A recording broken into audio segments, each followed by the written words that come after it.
Welcome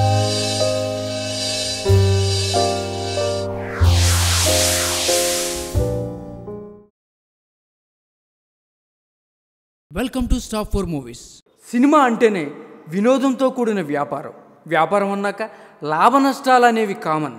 కొన్నిసార్లు లాభాలు రావచ్చు, కొన్నిసార్లు నష్టాలు కూడా సవిచూడక తప్పదు. సినిమా హిట్ అయితే అది కేవలం నా వల్లే సాధ్యమైందని చెప్పుకునే హీరోలు ఎందరో ఉన్నారు. అదే సినిమా ఫ్లాప్ అయితే ఆ సినిమా దర్శకుడి మీదనో లేకపోతే వేరొకరి మీదనో తోసేస్తారు. అయితే అందరూ అలాంటి వారే అనుకుంటే అవివేకమే అవుతుంది. కానీ మన ఇండస్ట్రీలో మనసున్న మహారాజులు ఎందరో ఉన్నారు. అందులో ముఖ్యంగా మొదటిగా చెప్పుకునేవాడు పవర్ స్టార్ పవన్ కళ్యాణ్. ఈ మధ్య వచ్చిన సర్దార్ గబ్బర్ సింగ్కి పవర్ స్టార్ స్వయంగా కథా స్క్రీన్ ప్లే అందించాడు. ఆ సినిమా అంతగా ఆకట్టుకోలేకపోయింది.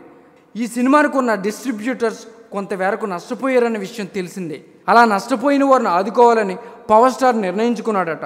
తన తదుపరి సినిమా కోసం తీసుకుంటున్న రెమ్యూనరేషన్లో 25% పంపిణీదారులకు ఇవ్వాలని నిశ్చయించుకున్నాడట.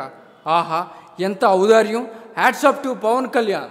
Please subscribe.